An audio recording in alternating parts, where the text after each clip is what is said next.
Hey everyone, today I'm covering a topic that a lot of my clients and friends have a ton of questions about. How do you buy and sell a house at the same time? In this episode, I'm going to try to give a concise overview of how we pull this off for our clients so you can weigh the options and make the best choice for you. I'm going to refer to the process of selling and buying at the same time in this episode as making the switch, because essentially that's what you're doing. You're moving from your old home into your new home. But there are a few key factors to weigh before you jump into which strategy you should use. Here's the most important things to ask yourself. Do I know what price point and monthly payment I can afford with current interest rates and house prices? If you don't, that's okay. Talk to a trusted lender to get a better idea of your budget. Do I know the basic cost of selling a home and buying a new one? Working closely with a real estate agent who is transparent and helpful will go a long way in helping you predict the costs ahead of time so you can know if it's the right situation for you to make the switch. And very importantly, is this the right timing to make sure that you get the highest value for your sale and also get a great deal on a home?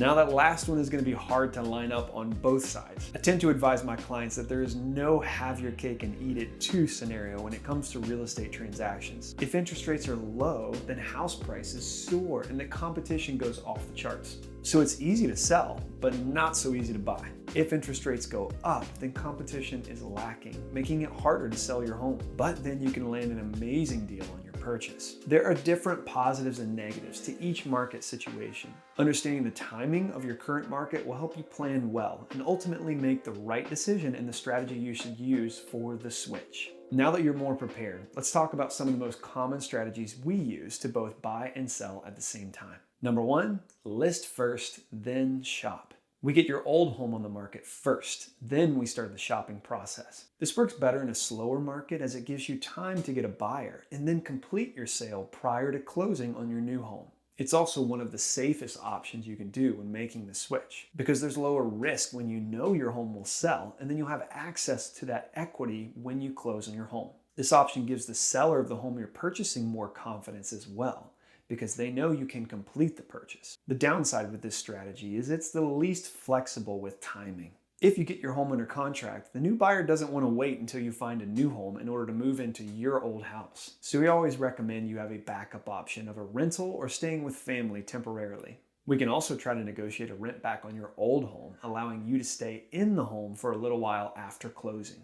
The next strategy is something sellers won't even entertain in a competitive market. This strategy is called shop first, then list. In some situations, the seller may be lenient enough in order to let you contract on their home prior to even listing your old home. This is more common with new construction homes as they tend to be more flexible with contingencies because it takes longer to complete the build. But it's also becoming more common with resale homes right now as well because sellers are taking longer and longer to find buyers in this market. This is much easier to take advantage of when the market is moving much slower and interest rates are higher. It also ensures you get a really great deal on a home before you list your other home to sell. The downside is you have to sell your home in order to complete the purchase. And in a slower market, this may be more of a challenge than you think. There's a lot less safety here than in the last option. And again, it's super rare to pull off when the market is hot. Our third and final strategy is buy first, then sell. It's actually possible for some to buy the house before they ever even need to sell.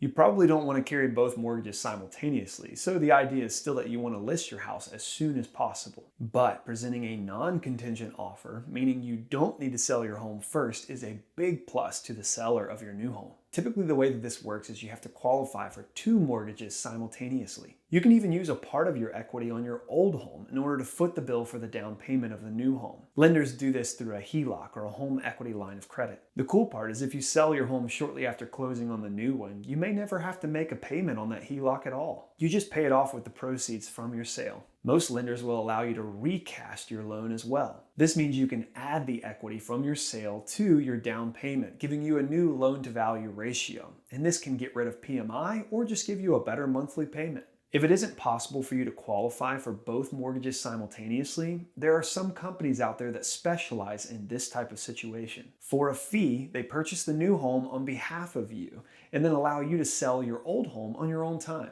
It's not a super cheap option, but it does help you skip the need to qualify for 2 loans. This particular option of buying before selling is most effective and sometimes completely necessary in a competitive market. When this type of market happens, sellers get picky and they don't accept contingencies anymore. So either you'll have to sell first and rent, or use this method to buy first and then sell.